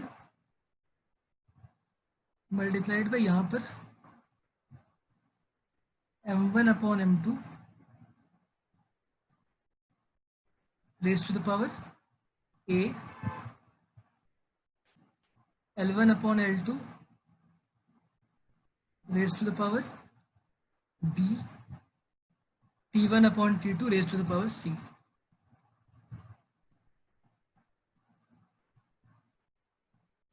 ये a b और c क्या है, इसको तो अभी n1 ही छोड़ देते हैं। a b और c क्या है, बेसिकली यहाँ से देखना है कि इसमें पावर्स में क्या आ रहा है। यहाँ जो a है ये a है, ये b है, ये c है। a b और c एक्चुअली में जो डायमेंशन वाले फॉर्मूला है वहां पे मास के पावर में कितना है, लेंथ के पावर में कितना है, टाइम के पावर में कितना है, वही a b और c यहाँ पे स्टैंड कर रहे हैं। ये हो जाएगा m1 upon m2 raise to the power कितना हो जाएगा, a की जगह पे 1 है, l1 upon l2 raise to the power कितना हो जाएगा, इसकी जगह पे भी कितना है 1 है, t1 upon t2 raise to the power कितना हो जाएगा, c है, c मतलब कितना हो गया -2। ये इस तरीके से लिख सकते हैं इसको, ठीक है। अब मास m1 की वैल्यू कितनी है 1 kg, 1 kg upon 1 gram raise to the power 1, 1 metre upon 1 centimetre raise to the power 1। Time में क्या है 1 second upon 1 second raise to the power -2। Done यहाँ तक। अब बस कन्वर्जन लिखना है कि 1 kg कितने ग्राम्स होते हैं, 1000 ग्राम्स। अगले स्टेप में 1 kg को 1000 ग्राम्स लिख सकते हैं upon 1 gram raise to the power 1। 1 metre में कितने सेंटीमीटर होते हैं, 100 सेंटीमीटर्स, तो हो जाएगा 100 centimetres upon 1 centimetre raise to the power 1 second upon 1 second raise to the power -2। जैसे था वैसे ही n2 equals to n1 times this. अब ये ग्राम्स ग्राम्स आपस में कट जाएंगे, सेंटीमीटर सेंटीमीटर आपस में कट जाएंगे, सेकेंड सेकेंड आपस में कैंसिल आउट हो जाएंगे। ये कितना आ गया 1000 है, यहाँ पर 1000 है, यहाँ 100, तो ये आपस में मल्टीप्लाई क्या हो जाएगा 1000 मल्टीप्लाइड बाई 100 हो जाएगा 10 टू द पावर 5। क्या हो जाएगा n2 is 10 to the power 5 times n1। तो ये कन्वर्जन फैक्टर हो गया। इफ n1 इक्वल्स टू 1, यानी कि अगर 1 न्यूटन की बात करते हैं तो n2 कितना हो जाएगा, n2 हो जाएगा 10 टू द पावर 5। तो हमारे पास ये निकल के आया कि 1 newton is 10 to the power 5 times. ऐसे तो ये बहुत सिंपल सा क्वेश्चन है, कोई भी 9th-10th लेवल पे भी कर सकते हैं इस क्वेश्चन को सॉल्व, लेकिन स्कूल में तुम्हें मार्क्स मिलेंगे नहीं। अगर तुम डायरेक्टली सॉल्व कर दोगे तो तुम्हें मार्क्स नहीं देंगे वो लोग, मार्क्स काट लेते हैं बेमतलब का। उसके लिए तुम्हें चाहिए कि तुम उसको प्रॉपरली लिखो। 1 newton is 10 raise to the power 5 times. तो ये कन्वर्जन है।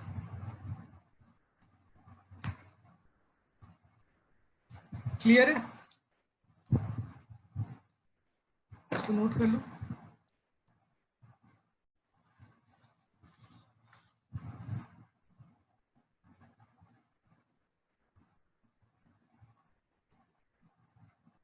कर लिया सर। ठीक है, तो ये क्लियर हो गया सारा कुछ, कैसे कन्वर्जन करना यूनिट्स का। जी सर।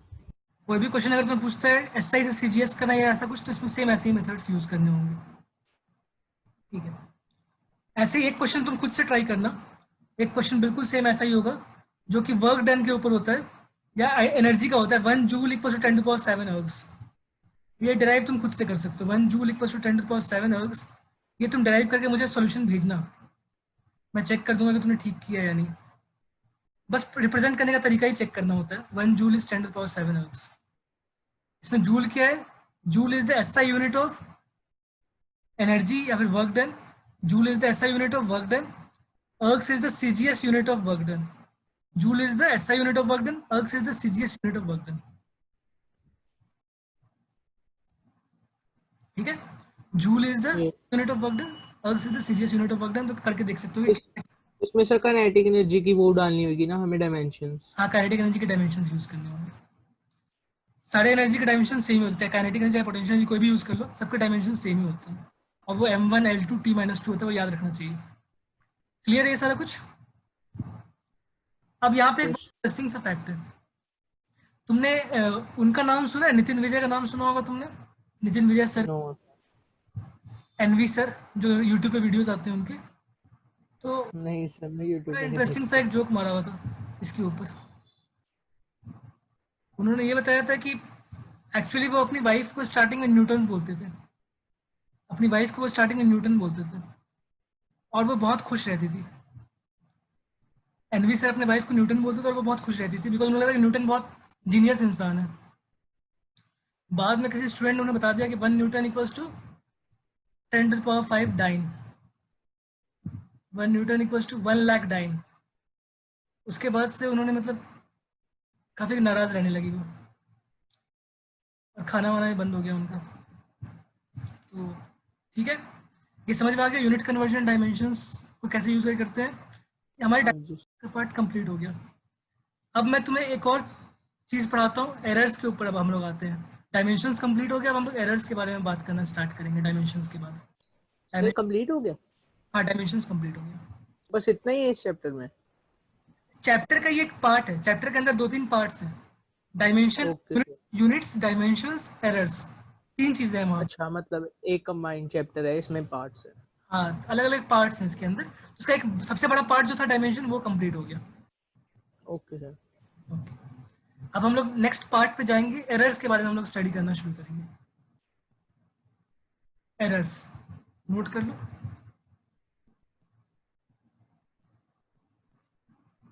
तो कर लिया नोट तो।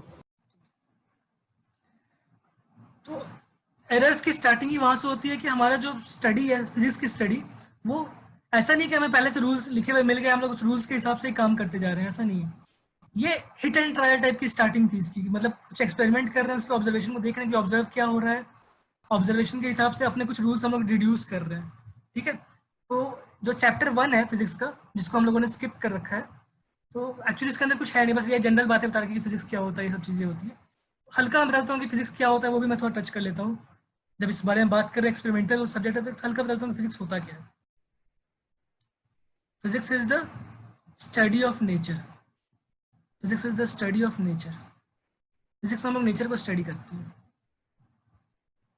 Study of nature.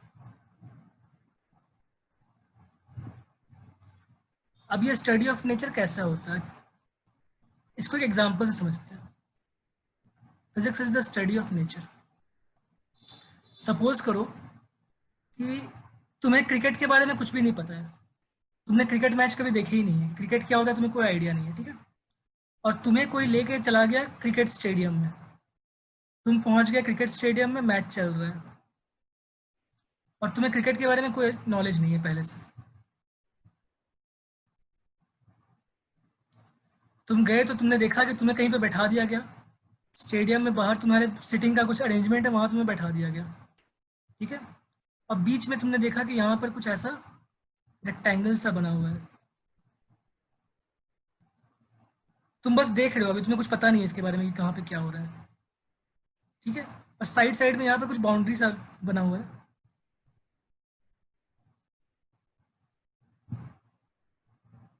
ठीक है। थोड़ा सा स्टेडियम का जो एंडिंग जहाँ तुम्हारा सिटिंग है उससे थोड़ा दूर पे तुमने देखा कि एक रोप सा ऐसा बना हुआ है, यहाँ पे लगा हुआ है, और बीच में एक रेक्टेंगल बना हुआ है, ठीक है। और साइड में यहाँ पर एक बड़ा सा स्कोर, मतलब एक बोर्ड सा लगा हुआ है, एक स्क्रीन लगा हुआ है, जिसके ऊपर लिखे हुए हैं नाम, लिखे हुए हैं 2 प्लेयर्स के, और वहां पर सामने 0-0 लिखा हुआ है। पहले स्टार्टिंग में क्या लिखा हुआ है, 0-0 लिखा हुआ है। अब तुमने मैच देखना स्टार्ट किया, एक बंदा खड़ा था, उस बंदे ने कुछ हाथ से इंडिकेशन दिया, उसने जैसे ही इंडिकेशन दिया, एक बंदा दौड़ता हुआ आया और उसने एक बॉल को फेंका, उसने बॉल को फेंका, सामने खड़े बंदे ने उसके हाथ में जो डंडा सा पड़ा हुआ था, बैट जो था, डंडा सा पड़ा हुआ था, उसको जोर से घुमाया, और बॉल चला गया डायरेक्ट स्टेडियम से, मतलब इस रोप से थोड़ा दूर जाके गिरा, स्टेडियम में जहां सिटिंग थी, बैठे थे ऑडियंस, वहां पे जाके गिरा वो बॉल। जैसे ही ऐसा हुआ तो अंपायर ने क्या इंडिकेशन दिखाया होगा, अंपायर ने दोनों हाथ ऊपर उठाए होंगे, अंपायर ने दोनों हाथ ऊपर उठाए, और स्कोर बोर्ड पे उस प्लेयर के नाम के सामने क्या आ गया, जो पहले 0-0 था, अब वहां पे आ गया 0-6, और कहीं पे एक टीम का नाम लिखा हुआ था, वहां पे भी क्या आ गया, वहां पे भी आ गया 6। ये तुमने ऑब्जर्व किया। फिर से एक और बॉल आया, सेकेंड बॉल को भी इस प्लेयर ने मारा, इस बार इधर कहीं मार दिया, फिर से स्टेडियम के बाहर गया, मतलब स्टेडियम के बाहर तो नहीं, जहां पे गेम चल रही थी उस गेम ग्राउंड से थोड़ा बाहर गया वो। अंपायर ने फिर से ऐसे हाथ उठाया। अब तुम क्या एक्सपेक्ट कर रहे हो, जैसे ये सारा कुछ हो गया, तुमने एक्सपेक्ट किया, जैसे फिर से अंपायर ने हाथ उठाया, तुमने एक्सपेक्ट किया कि फिर से क्या होना चाहिए, या फिर मे भी तुमने अभी एक्सपेक्ट नहीं किया हो, तुमने अभी बस तुम ऑब्जर्व ही कर रहे हो। यहाँ तुमने देखा कि 6 में 6 और ऐड कर दिया गया, और अब ये 12 बन गया, यहाँ पे भी 6 ऐड हो गया, यहाँ पर टोटल कितना बन गया, 12 बन गया। ये समझ आ रही है बात? हाँ जी। हाँ। अब तीसरी बार अगर उसने मारा होगा कहीं पर भी ऐसे ग्राउंड के बाहर, अब जैसे ही उसने ग्राउंड के बाहर मारा, तुम फिर से वेट करो कि अंपायर फिर से ऐसा इंडिकेशन दिखाता है या नहीं दिखाता है। तुमने देखा कि अंपायर ने फिर से ऐसा इंडिकेशन दिखाया, और तुमने क्या एक्सपेक्ट किया कि अब पक्की बात है कि अब जरूर यहाँ पर +6 होता हुआ दिखाई देगा हम लोगों को। +6 होता हुआ दिखाई दिया तो 18 हो गया ये, इसका ये +6 होता हुआ दिखाई दिया और ये 18 हो गया। क्लियर है? इस तरीके से तुम नेचर में देख देख के चीजों को सीख रहे हो, तुम अपने मन से तुम देख रहे हो, तुम्हें तो ऑब्जर्वेशन दिखाई दे रहा है, और तुम उससे एक रूल बना रहे हो कि ऐसा होना चाहिए, फिर देखते हैं कि ऐसा हो रहा है या नहीं हो रहा है आगे चल के। ये तो बात समझ में आ गई ना? आ गई ये बात समझ यहाँ तक? हाँ जी सर। ठीक है। अब नेक्स्ट ऑब्जर्वेशन क्या है हमारा, देखते हैं नेक्स्ट ऑब्जर्वेशन। अब अगली बार जो नेक्स्ट बॉल दिखाई दिया, अगली बार जब उसने मारा तो डायरेक्ट नहीं गया, वो ग्राउंड के अलोंग चला गया दूर, ग्राउंड के अलोंग अलोंग वो चला गया बाहर, ठीक है। अब तुम्हें तो लगा कि शायद फिर से अंपायर हाथ उठाएगा और फिर से 6 ऐड होगा, लेकिन तुमने देखा कि अंपायर ने अब हाथ नहीं उठाया, अंपायर ने कुछ ऐसा इंडिकेशन दिखाया और यहाँ पे +4 हुआ तो 22, ठीक है। यहाँ पे भी +4 हो जाएगा, 12 में +6 किया तो 18 हुआ था, अब 18 में +4 होगा तो फिर से 22 हो गया टीम का स्कोर। अब तुमने ये सीखा कि अगर ग्राउंड के अलोंग जाता है, ग्राउंड के अलोंग जाता है तो +4 होता है, +6 नहीं तो +4 होता है, और अंपायर एक अलग इंडिकेशन दिखा रहा होता है। तो ऐसे जब तुमने पूरा मैच देखा 50 ओवर का, तुमने बहुत सारे रूल्स अपना नोट किया कि ये होना चाहिए, ऐसा ऐसा होना चाहिए। तुमने जो मैच के अंदर देखा वो सारी चीजें तुमने नोट की कि अगर कोई बॉल को कैच कर लेता है दूसरे टीम वाला तो सब लोग खुशी मनाना स्टार्ट कर देते हैं, बहुत खुश हो जाते हैं सारे के सारे, और बैट्समैन चेंज हो जाता है, वो बैट्समैन चला जाता है, वो बैट्समैन वापस नहीं आता खेलने, वो चला जाता है, फिर नेक्स्ट दूसरा बैट्समैन खेलने आता है उसकी जगह पे, और फिर वो मारता है शॉट। इस तरीके से तुमने कुछ रूल्स सीखे, फिर तुमने क्या किया, ये सारे रूल्स को तुमने नोट किया, तुम घर गए, घर में जाके तुमने अपने पेरेंट्स को बताया कि तुमने कुछ नई चीज़ आज देखी है, कुछ नई चीज़ें सीखी, और तुमने उनको वो सारा रूल्स समझाया कि ऐसा ऐसा होता है। ऐसा हो सकता है कि तुमने उस जो मैच देखा उसके अंदर कोई रन आउट हुआ ही नहीं, पूरे मैच के अंदर कोई रन आउट हुआ ही नहीं।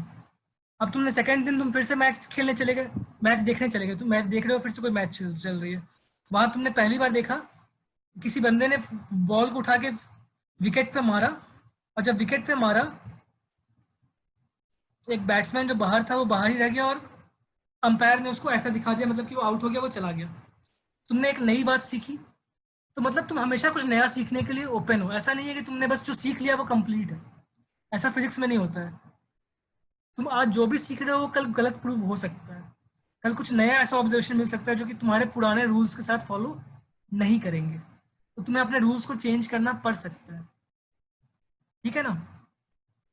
तो ऐसे ही physics step by step develop होता है, क्लियर है।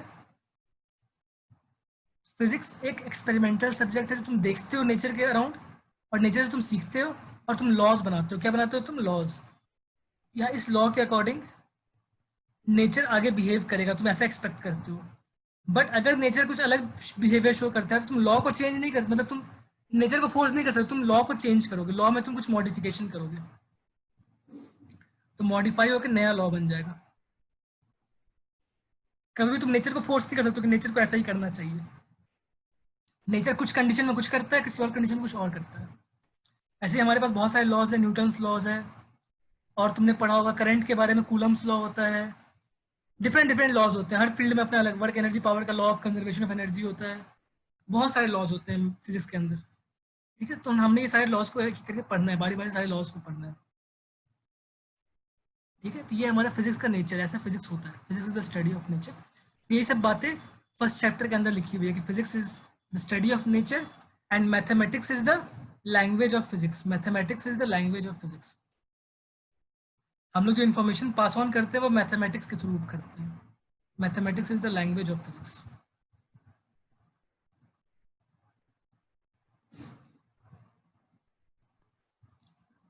ये लिखने का क्या मतलब है, mathematics is the language of physics?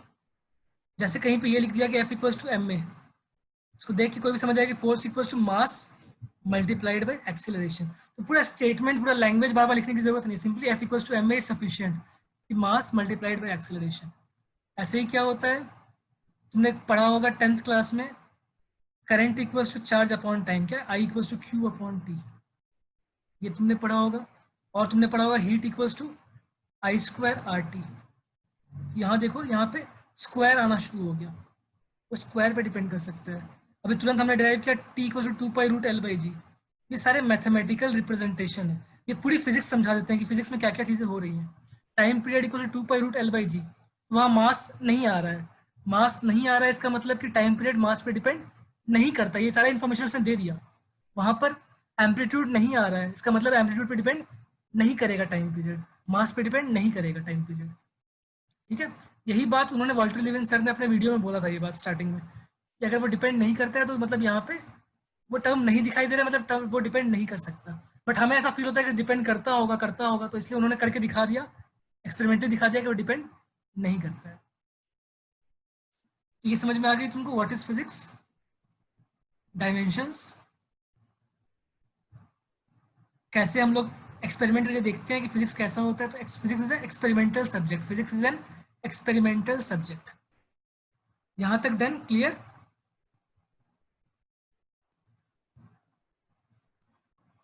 कुछ बोल दो, हाँ ना, क्लियर है?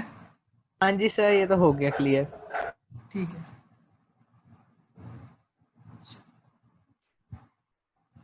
अब आते हैं, अब जब हमारे ऑब्जर्वेशन है तो ऑब्जर्वेशन कभी भी एक्यूरेट नहीं होते हैं, ऑब्जर्वेशंस कभी बिल्कुल परफेक्ट नहीं होते हैं, हमेशा उसमें कुछ ना कुछ ऑब्जर्वेशन में इम्परफेक्शन होता है। क्या होता है? इम्परफेक्शन। तो दो तरह के इम्परफेक्शन होते हैं ऑब्जर्वेशन के अंदर, इम्परफेक्शन दो टाइप के होते हैं, कि हमारा ऑब्जर्वेशन बिल्कुल आइडियल नहीं होता, कुछ इम्परफेक्शन होती है ऑब्जर्वेशन के अंदर। ये दो टाइप की होती हैं, कौन कौन से? एक होता है एक्यूरेसी में कुछ प्रॉब्लम हो सकती है हमारी, एक होता है प्रिसीजन। एक्यूरेसी एंड प्रिसीजन दो चीजें होती हैं, एक्यूरेसी एंड प्रिसीजन। इनको समझ लेते हैं, एक्यूरेसी क्या होता है, प्रिसीजन क्या होता है। एक्यूरेसी होता है कि हमारे जो ऑब्जर्वेशन है वो कितना क्लोज है to the true value, observation कितना क्लोज है to the true value, that is accuracy. Accuracy is the closeness of, accuracy is the closeness of observed values to the true values. Note कर लो, accuracy is the closeness of observed value to the true values.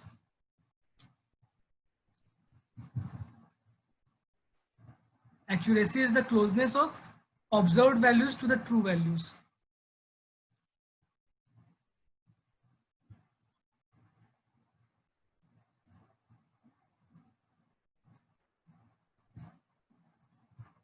हो गया ना। और precision क्या होता है? Precision होता है कि हाउ स्मॉल मेजरमेंट, कितना स्मॉल से स्मॉल तुम मेजरमेंट कर सकते हो, that is called as precision. Precise measurement मतलब बहुत ही स्मॉल तुम इंटरवल को मेजर कर पा रहे हो, दैट इज प्रिसीजन। इतना स्मॉल से small measurement, smallest measurement which you can make, वो प्रिसाइज की बात करते हैं, कितना प्रिसीजन है मेजरमेंट, स्मॉलेस्ट मेजरमेंट जो तुम कर सकते हो, that is precision, smallest measurement.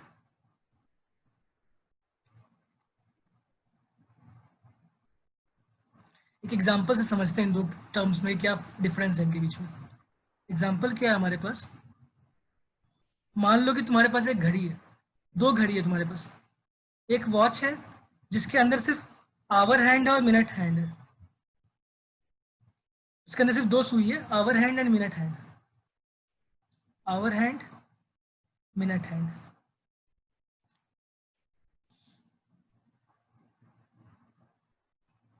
ठीक है, hour hand and minute hand एक वॉच के अंदर। एक और है उसके अंदर तीन सुई है, तीन उसके अंदर कांटे बने हुए हैं, hour hand minute hand second hand तीनों है उसके अंदर। क्या है? Hour hand minute hand second hand तीनों है, hour hand minute hand second hand. ये दो वॉच है, समझ में आ गई बात? Hour hand minute hand second hand.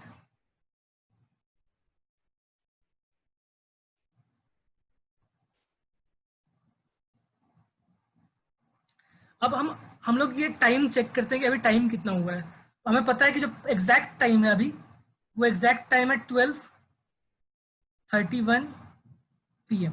ये हमें पता होना चाहिए कि एग्जैक्ट टाइमिंग क्या है। एग्जैक्ट टाइमिंग है हमारे पास 12:31 PM, एग्जैक्ट टाइम है 12:31 PM। बट जो ये वॉच वन है, फर्स्ट क्लॉक जो है, फर्स्ट क्लॉक या फर्स्ट वॉच है, ये टाइम शो करता है, ये टाइम शो करता है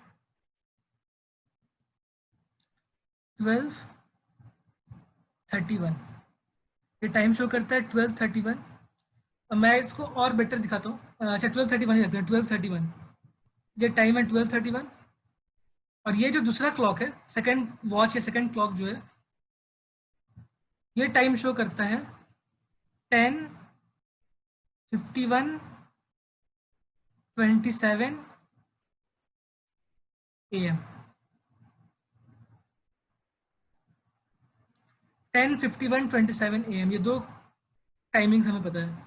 एक में 12:31 PM दिखा रहा है, एक में दिखा रहा है 51:27 AM। दोनों में से ज्यादा एक्यूरेट कौन है, दोनों में से कौन ज्यादा प्रिसाइज है? एक्यूरेट मतलब जो क्लोज है ट्रू वैल्यू से। ट्रू वैल्यू 12:31 PM है, उससे बहुत क्लोज है कौन सा, 12:30 या 12:31 जो भी रहेगा। अगर 12:30 रहेगा तब भी ये ज्यादा एक्यूरेट है, ये मोर एक्यूरेट है ये रीडिंग, ये मोर एक्यूरेट है, लेकिन ये लेस प्रिसाइज है। More accurate but less precise, क्योंकि ये बहुत स्मॉल मेजरमेंट्स को नहीं कैच कर पा रहा है। ये 12:30 का बहुत देर तक वही रहेगा, 12:30 12:30 12:30, फिर 12:31 सीधा हो जाएगा। वो बीच के मेजरमेंट को ये कैलकुलेट नहीं कर सकता, बीच के मेजरमेंट को ये शो नहीं कर सकता ये।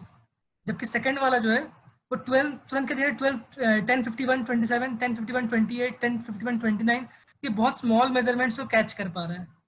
ये प्रिसाइज है, more precise but less accurate, more precise but less accurate है, more precise but less accurate.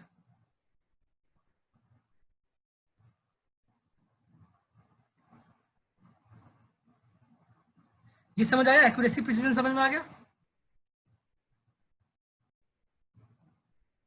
Accuracy and precision clear है या नहीं क्लियर है?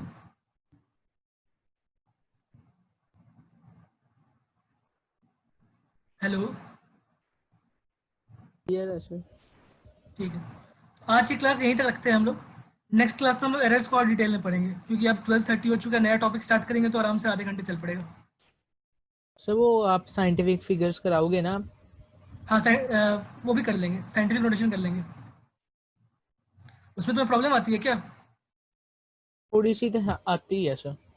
ठीक है, अभी सिग्निफिकेंट तक फिगर बोल रहे हो या डिटेल में नहीं करा साइंटिफिक ना। बोल रहे हो? सिग्निफिकेंट सिग्निफिकेंट फिगर, ठीक है, वो भी कर लेंगे। Significant figures and scientific notation next class में कर लेते हैं, ठीक है? सर। इसलिए इतना ही रखते हैं। Thank you sir. ओके।